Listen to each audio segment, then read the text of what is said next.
Welcome to episode 243 of the Ski Podcast, and thanks for joining us, listener. Today we're going to be talking to the makers of Going East, a new ski film from Arc'teryx. In Going East, a team of 4 skiers make their way to ski in Italy, Austria, then Slovakia, Bulgaria, Romania, and finally Turkey, all by public transport with not a single flight. In total, they took 35 trains, 24 buses, 7 metros, 2 trams, and spent over 140 hours travelling. They had to deal with language differences, connections, and passport checks in the middle of the night. At one point, they even lost a member of their team completely. Yet, when you listen to our conversation, you'll find out why they think the journey was important as the skiing itself, and why they do it again. Now, I was joined by Silvia Moser and Iain Hoffman, 2 of the athletes who made the film, and we'll listen to that conversation shortly.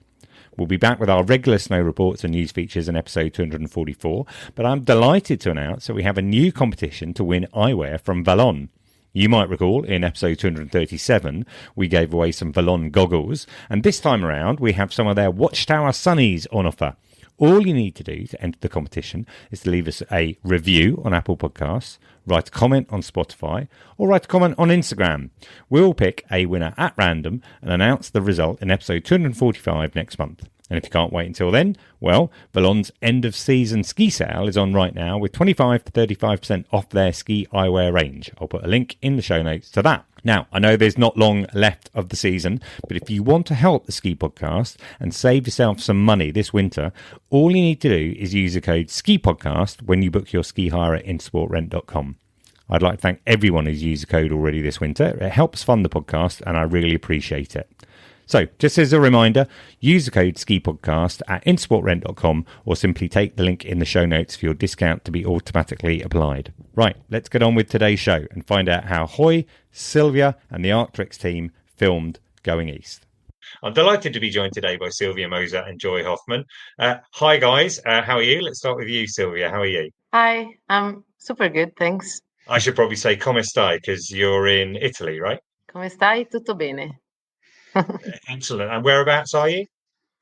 I'm in Cortina, in the Dolomites. Fantastic. Well, that's a name that most people will recognise. Going to be very exciting in just under a year's time when the Olympics come to Cortina. Have you seen any preparations for that already? Yeah, well, quite a lot. Actually, there's a lot of things going on now, and hopefully they will be ready for the main event. Well, I'm sure they will be. Let's turn to Iain. Whereabouts are you based? Hi, I am in Innsbruck, Austria. Not very far away. In fact, I went through, past both of your areas recently because I was in Selva Val Gardena last weekend and I took the train back. And the train went from Ponta Gardena into Innsbruck and then up on the way. And that's definitely a link with what we're going to be talking about today, because I thought that was a long train journey. It took me about 24 hours to get back to the UK. But you guys spent a lot of time on trains, and we'll come on to that. Can I just ask a quick question? I always like to ask my guests when you last skied or snowboarded. What was that for you, Silvia? When were you last on snow? Actually, this weekend. But it was really conservative skiing, let's say, because it's snowing and raining up high in the Dolomites this week. So it was quite actually also unstable conditions. So just like being around the slopes and a bit on the trees, but very, very easy. Yeah, I did read this morning there had been an avalanche in the Dolomiti area, so you say unstable. Yeah, that heavy snow can be dangerous. And Iain, what about yourself? When were you last skiing? I was skiing on Friday, like 4 days ago. It was quite good. Powder snow, a little bit warm though, but it was good. And today would be the perfect day for skiing. It's sunny, fresh snow, and I think whole Innsbruck is out there in the mountains except me. Well, we won't hold you up too long then, Iain. Where were you skiing on Friday? Where? Just around Innsbruck, just a close by ski resort at Kütai. Okay, cool. Well, the reason I wanted to have you both on the show today is because of the new film from Arc'teryx, Going East. which I've watched a couple of times now. And this is a fantastic film, highly entertaining and really interesting. You know, I'm a lover of train travel. Maybe it would be interesting, perhaps, if you explain the concept of it, Yoi. Maybe you could do that. Well, the concept of the film, you see it yourself. It's just like trying to accomplish a proper ski journey by public transport. That's what the main idea was. Like, as I'm already also saying in the movie, I don't have a car, so I'm used to travel that way. I never did something that long, that big, but it was just out of curiosity if it would be possible to do it and how far we can get. As we'll discover, you went an extremely long way. This, like I say, I thought me going out to the Dolomites by train seemed like a long way. What about yourself, Silvia? How did you get brought into this project? Well, the boys spoke to me about this idea, and also for my side, it was a lot about curiosity and to see if it was doable, actually, because at first I was also in a way a bit skeptical, because in the Dolomites, or let's say the public transport, it's not very efficient. Other than the main cities, the bigger cities, it's quite hard to move with public transport. So I love traveling by train, but I'm not always able to do it because of this kind of lack of communication in some places. So yeah, I was super curious about it. Well, it sounds like you're saying you're interested to do it. It was for environmental reasons, though, as well, that you're looking to try and create this journey. Not necessarily. It's just because it's there. Like the connections are there. Like the rails are there. You can do it. That wasn't the main purpose to do it for the environmental friendly traveling. Of course, it's a good add-on, I would say. As someone who loves traveling by train, to me, the journey is part of it. And for you, making going east, you'd say that the journey was as important as the skiing itself. Did you feel that, Silvia? I think it was even more important than the skiing, actually, because it made everything really special, and you also are able to connect a lot more with the culture of the places, other than just arriving with a car and entering kind of in a bubble, and you don't really get the feeling. Skiing was just the top of it, but underneath there was a lot more, I would say. Yeah, that's really interesting, actually, because my wife came with me on the train on the way back from Italy. And she said that, one of the things that impressed upon her traveling by train, she'd actually flown out, is the distance.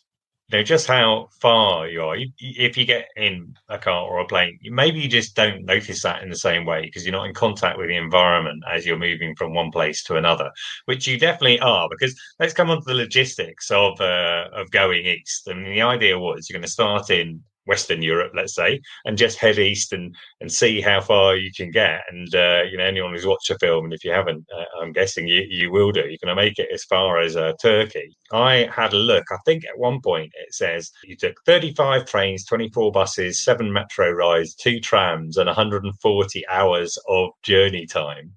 I don't know if you guys have ever seen. There's a TV series called Race Across the World. Have you ever? Are either of you familiar with that at all?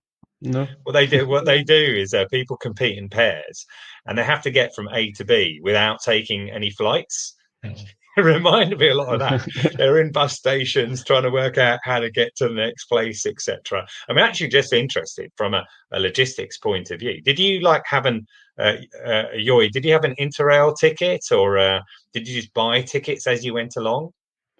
Yeah, we just booked the Interrail ticket. That is by far the easiest way to do it because you always have the ticket. You don't have to organize that much. But of course, what the Interrail pass is missing, or additionally, you have to book like the reservations for the seat, for the sleeping coach, and stuff like that. And that was quite tricky because you can arrange like the connections on the Interrail app as well. But on some connections, it says, yeah, reservation is mandatory. And you can't always book them online. You have to go to a counter and try to talk to the people and try to make them understand what we really need. Yeah. I mean, I've used an Interrail earlier this year because another long train journey I took was I went out to Sicily by train. You're using an Interrail. I had to do, like you said, lots of those reservations, and occasionally it can become a bit difficult. Like one time I left it, I was booking them online. I left it, it was too close to departure time. It was within an hour and I couldn't do it online. I had to find a ticket desk and I only had like an hour, had to get back to the hotel, get my bags, and it worked out. But those are so part of the logistics along the way. We had one thing for the traveling back from Bucharest to Budapest. We had to make a reservation, and it was only possible that they sent the reservation to our home place. So they sent the reservation while we were already on the go to Amsterdam, to Loic. Then Loic asked his brother to send the reservation to Istanbul, and of course it got lost somewhere.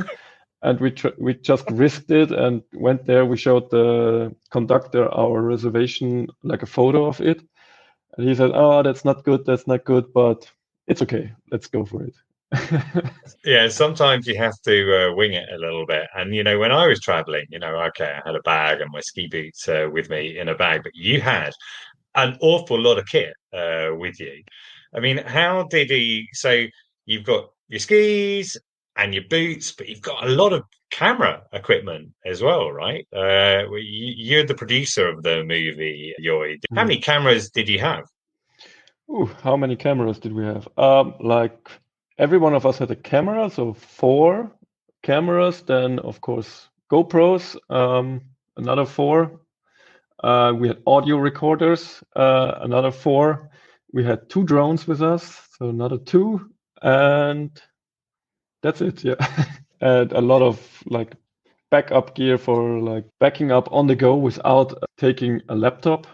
Like we had a little machine to back up all the cards. We did not ever see our footage. It was just saying okay or not okay, and we risked it, and we didn't lost any footage. Like everything worked out. Sorry, I would just say that it was quite stressful for Yoy and Loic because anytime that they were putting the SD cards inside these things, they were like, okay, I hope it's gonna work. We're not gonna lose anything because you never know until you're back actually, and you can put it in a computer and see. Sure. I mean, that must be, very stressful not knowing. And Silvia, for you, I know you're an extremely accomplished skier, competed in the free ride world tour. Had you done much filming before? Did you get any coaching? Because you have to do a lot of self filming or use cameras yourself as well. Yeah, well, self-filming, not so good. I'm known for not using a lot of technology. Also, the GoPros, I have a hard time. So this time it was quite interesting, but also very fun to learn how to like work on the focus and on these cameras that required something more than just like a click, and they would do all the stuff. So I did my best, and something worked out. He made some really nice shots, I must say, and he was really, really into it and learned really fast. Congrats on Right. that. Because there are 4 of you in total, just to clarify then. It's yourself, Silvia and Yoy, and then the other 2 athletes who are with you were Loic Isliker and Max Kroneck. Is that right? Yes. Yeah. And where did Loic and Max join you from then? Because, you started your journey, Silvia, in Cortina. You started in Innsbruck, Yoy. Where did the other 2 come from? Max, he started from Germany, from Munich, and Loic from Verbier. To start off with, at the beginning of the journey, you all kind of gathered together in Tarvisio. I looked it up actually. I didn't really know where it was. It's right in that corner of Italy, just below Austria and just next to Slovakia. I think Slovenia. Excuse me.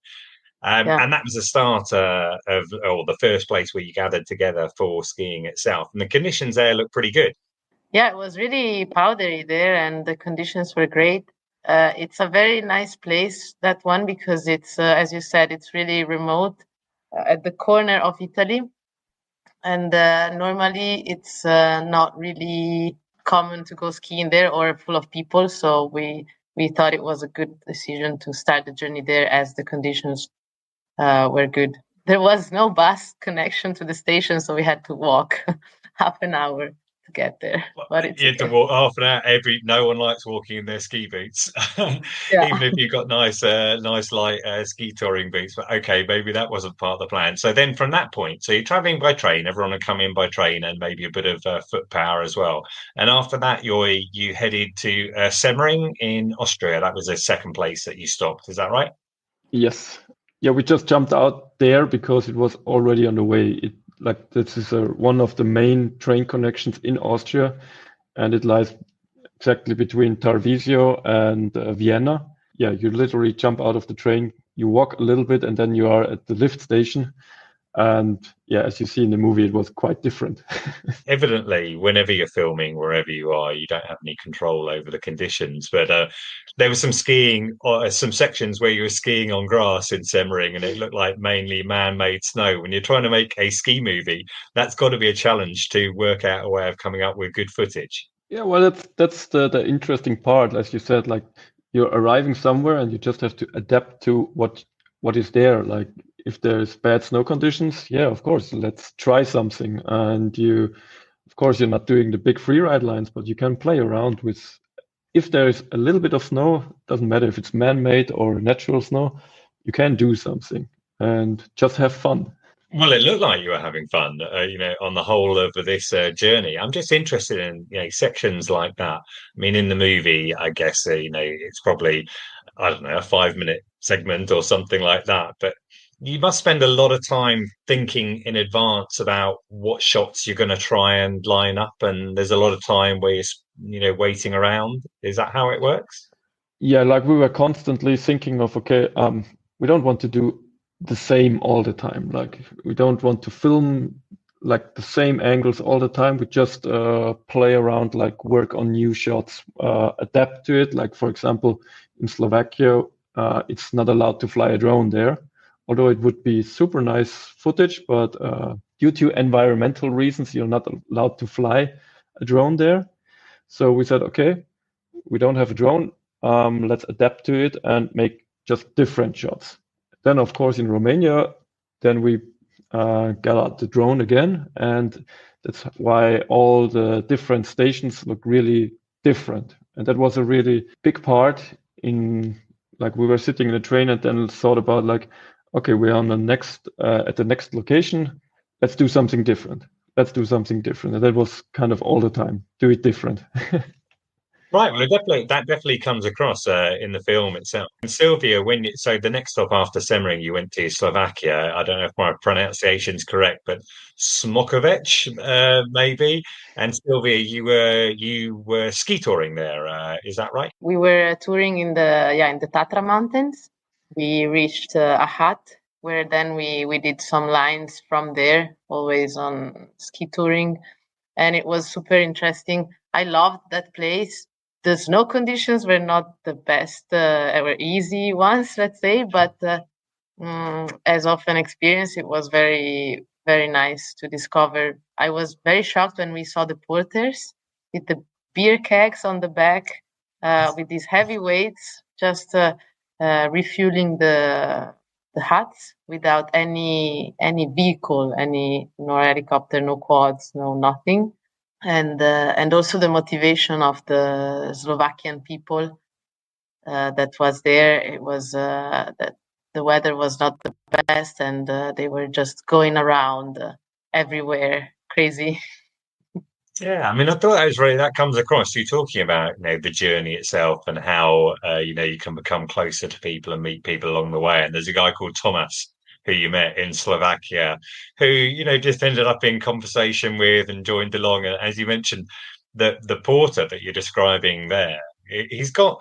It kind of reminded me of something I've seen in Nepal or something like that. He's literally got a beer keg, amongst other things, on his back that he's taking up to one of these refuges, which is pretty incredible. And I think you're glossing over the conditions there. I mean, the where you were skiing, that sounded like really shuddering ice that you were skiing over. It made it look quite easy, but that was pretty hard conditions, right? Yeah, I think there it's quite normal a bit to have those conditions, a bit icy, and but yeah, I say that it was really a cool experience to witness the area. And Chichi, as you said, the Thomas, he was super nice. He actually came from in front of us when we were touring. We saw this guy skiing a cooler in front of us, and we're like, oh, okay, cool. And then we meet. He's like, hey, can I join you? And he explained us a bit of things about the area and the culture and the ski possibilities there. So it was really helpful. Sure. Well, I mean, it looks fantastic, that section. So far, you've all started from Europe. You've gone into Austria, gone into Slovakia. I think at this point, Silvia, you went back home. Is that right? So I don't only do skiing as a job. I also have another job which might seem more normal to people. So I had some issues at work, and I had to unfortunately leave the train. And well, possibly you timed it quite well because there are a lot of long journeys already. But from there, you went over to Romania. How did you get from Slovakia to Romania? Yeah, the journey from Slovakia to Romania was quite a long and exhausting one because it was during the night. We passed by Budapest. We had a little layover there during the middle of the night. We were really tired, and afterwards it was not the sleeping coach we had. It was just like sitting for 12 hours and changing trains at 4 o'clock in the morning was really wild because we didn't sleep much. The timing was so good because we left Slovakia in the evening, and then afterwards we just arrived at 8 o'clock in the morning in Romania. So we were quite ready to go on the mountain because the day was ahead of us. It was beautiful, sunny, a beautiful sunny day. But as we got out of the train, we was like, "Wow, are we really ready for skiing now?" Because we didn't sleep that much, but we only have like 30 hours. Let's go for it. We have to do it. Let's get up there. Right. Well, I mean, but you had, as anyone who's watched the film will know, you had some amazing locations. You said you were allowed to use the drone again in Romania, and the shots that you got there are just stunning. Where was it that you stayed there? We got out at the Caransebeș, and from there we just went up to the mountain, and it was not a real refuge. Over a friend in Austria, I asked if he knows some people in Romania because my friend here in Austria, he was guiding there already, and he gave me a contact. And then I called this guy and said like, is it possible to sleep over there? There's a hut on the top of the mountain. He said, yeah, it's not a real refuge. It's a meteorology station, and it's not open for public. But he will ask the owner or the guy who's working there.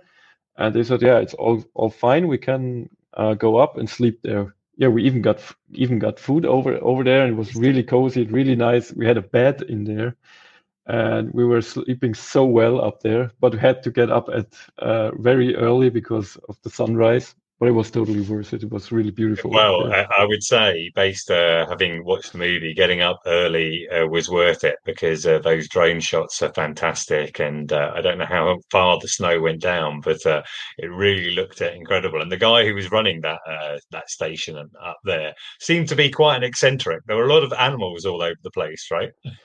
Yeah, he has like 3 dogs and 4 cats. They were running around everywhere. We were touring up, and all of a sudden, a cat was standing on our skis because the snow was too cold, so it just went onto our skis to have rest there. We were like, where's this cat coming from? Whoa. And then there was a dog coming and another dog, and like, okay, getting closer to something. Excellent. So that was Romania. Then you went on to Bulgaria.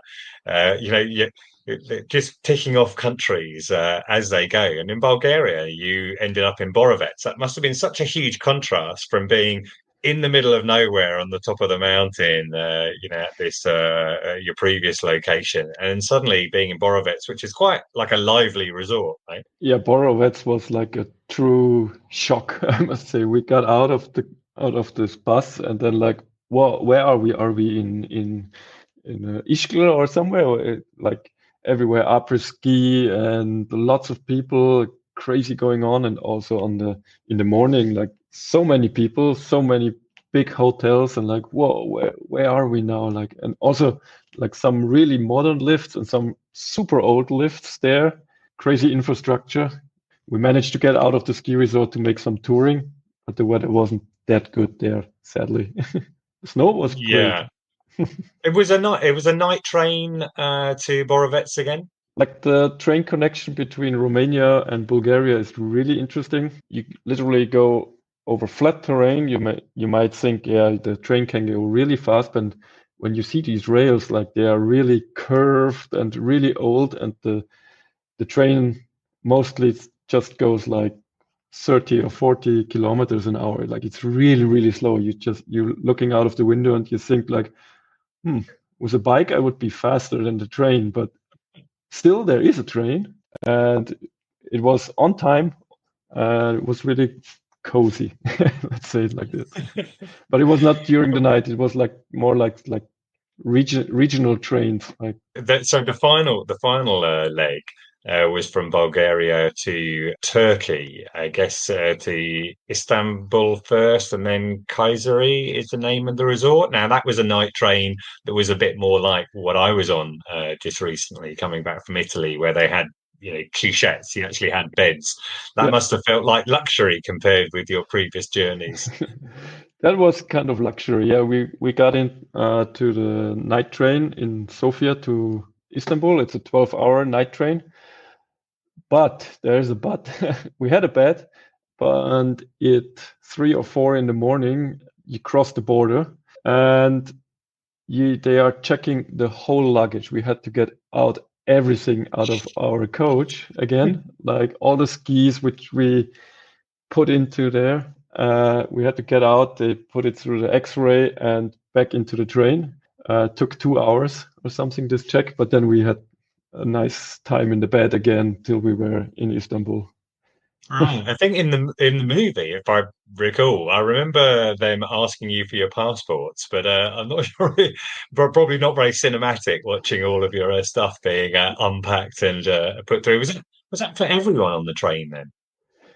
Everyone had to get out. Everyone had to get out the luggage. We didn't put it in the movie because, of course, it wasn't so easy to film at the border. They are not that happy if you start filming military I'm sure they stuff. won't. Those aren't the circumstances where you want to get anyone, on the wrong side. Right. So you got into Turkey, and I think we kind of referred a little bit earlier. I know you've got lots of different nationalities in your group. But language issues, like when you were trying to make reservations, were a challenge. And you kind of, I don't know if you want to call it, you met a local, was her name Esmael? Esma. So in Turkey, you met Esma. How did that come about? Because that seemed to be really helpful because evidently she was able to, translate and help you get about the place. Yes, true. Like, as we were already on the go for 2 weeks, we were so done in our brains, like we couldn't arrange anything, kind of. We contacted Esma before on Instagram because a friend of mine was in Turkey before, like 2 years before, and he met Esma already there. And my friend said, like, yeah, let's contact Esma. She's the best contact you can have. And it was really, really like this. Like she took our hand and said that we go there, we go there. Whether you want to go, I arrange it. It was super helpful.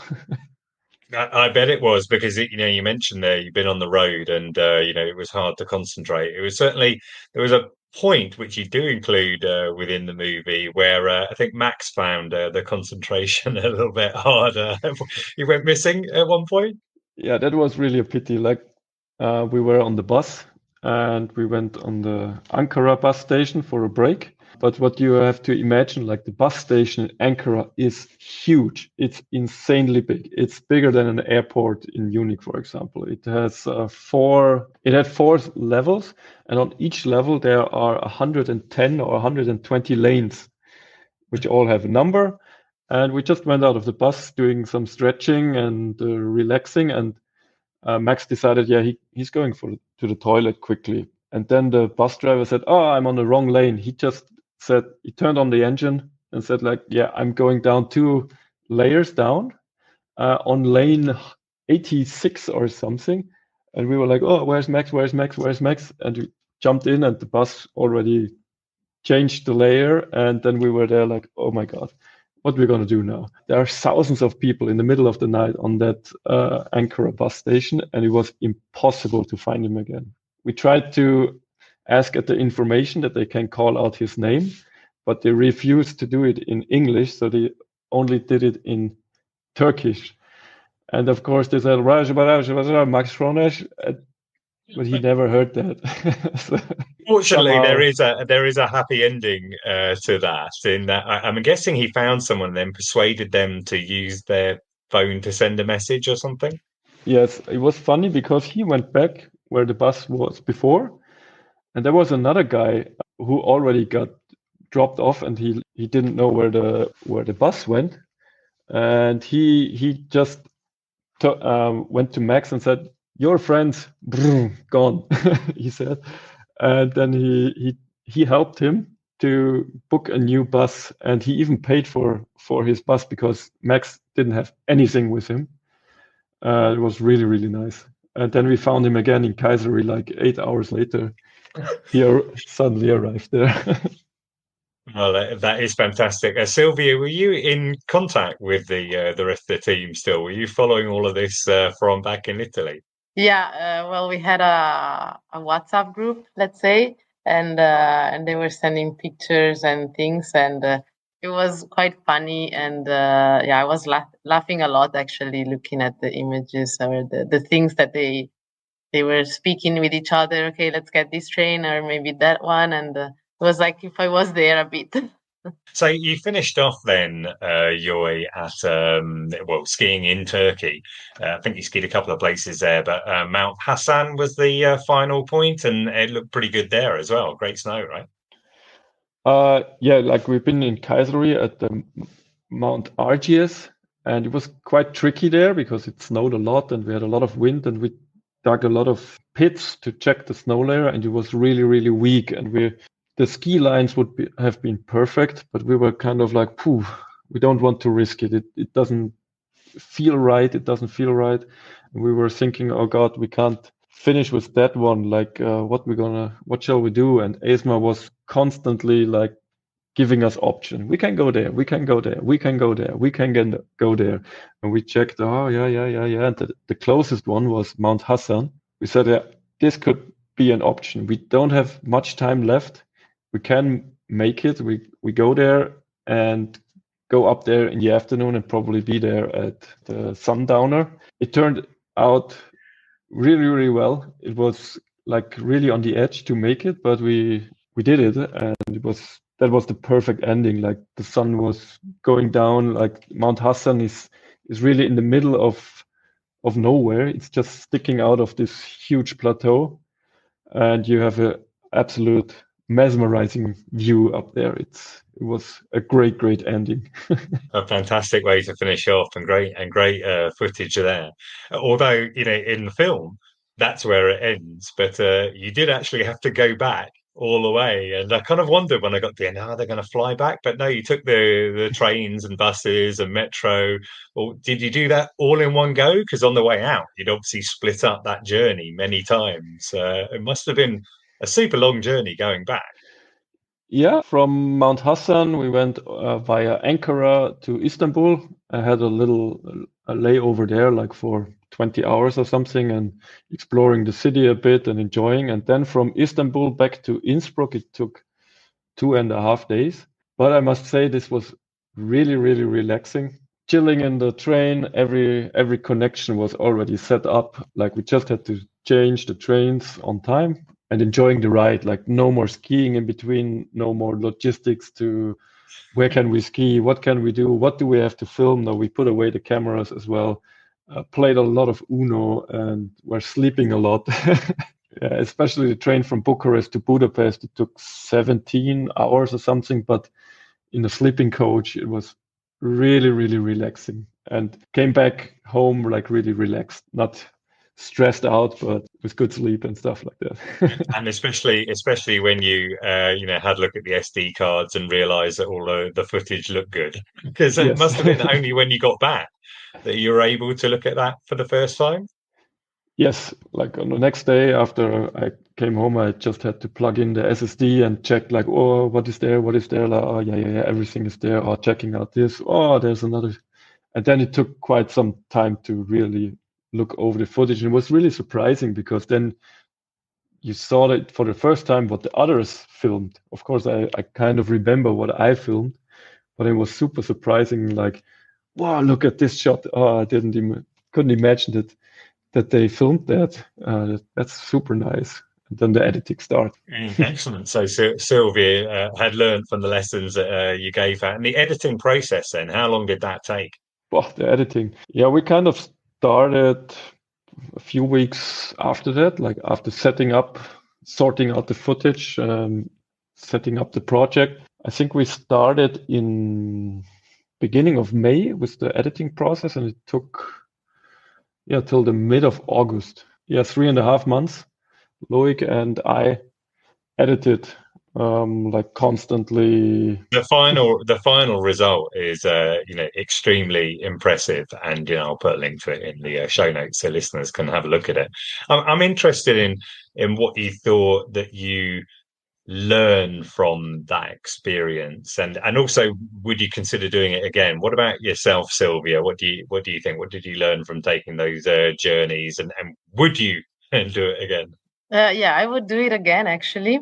Also because I wasn't able to finish all of it. So actually, when I was going back alone, I was thinking, wow, it's really doable, actually, to do things like this. And sometimes we forget, or I forgot that it could be a bit more tiring and a bit more effort to do this kind of journey. But actually, at the end, the reward it's much bigger, and you get home much happier than just in another way of traveling or another trip, actually. Yeah, that's a great summary. What about yourself, Yoi? Would you do that again? It was a pretty a monumental effort.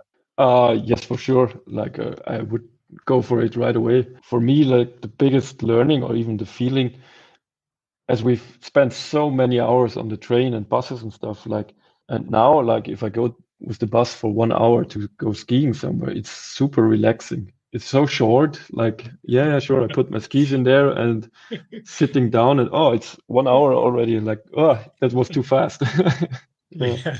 Suddenly, like, people who think, oh God, it's taking such a long time. It definitely gives you appreciation of this, and everything that you get during the journey as well. So many different things that you see, and within the movie, the people you meet along the way and the experiences. I mean, yourself, Silvia, Loic, and Max are going to have memories from that trip that you'll never forget, particularly Max, perhaps. For the rest of your life there. Well, that's brilliant. Thank you so much, Silvia and Yoi. It's a brilliant film. It's called Going East. It's a new film from Arcturix. Thanks so much for your time today. Thank you. Thanks a lot. It was a pleasure. Yeah. Well, I really enjoyed that conversation. I hope you did too. I enjoy all feedback about the show. I'm always interested to hear what you think. So please do contact me on social at The Ski Podcast or by email theskipodcast@gmail.com. Now, Paul Bond contacted me to say, inspired by the podcast, he's also been travelling by train this winter. We took the train to Zermatt and Hintertux. The latter was great, but we had some bad luck on the return from Zermatt, as it was the day of that unexploded bomb in Paris. Listeners might remember that. It wasn't quite as bad as a recent fire at Heathrow, but a lot of cancelled trains. Bill Blaine contacted me to tell me about his favourite resort, which I've promised not to reveal. I'm currently suffering shin splints after an epic tumble, chapped lips and terrible sunburn after 10 days in name of resort. You must promise never, ever to talk about name of resort, the most perfect ski resort on the planet. Bill doesn't want people going there, and I think I've managed to hide it. I should add, Bill wanted to remind listeners that if they're buying the Epic Pass, they need to make sure they get the right one. He feels he was misled by the company he booked with on an earlier trip this season to Whistler, as they recommended the wrong pass to get the discounts he wanted. So watch out for that. There are now 255 episodes of the Ski Podcast to catch up with, and 151 of those were listened to in the last week. If you've enjoyed this episode, why not go to theskipodcast.com, look around the tags and categories. There is so much in there, you're bound to find something of interest. In the last week, 60% of our listeners were in the UK, the next most in the States, and everyone else spread as far and wide as Morocco, South Africa, and Ecuador. And if you like the podcast, there are 3 things you can do to help. You can follow us, you can give us a review or leave us a comment on Apple Podcasts or Spotify. And of course, if you do that this week, then you're going to the draw to win the Vallon sunnies. You can book your ski hire with Intersport Rent using the code SKIPODCAST or take the link in the show notes. You can follow me at Skipedia, the podcast at the Ski Podcast. You can also follow us on WhatsApp for exclusive material released ahead of each podcast. Look in the show notes for that link. I'd like to thank Silvia and Joy for joining me to talk about their epic trip. Don't forget, you can watch Going East on YouTube, and you can find that link in the show notes. Finally, listener, thank you for joining us wherever in the world you're listening right now. And until next time, goodbye.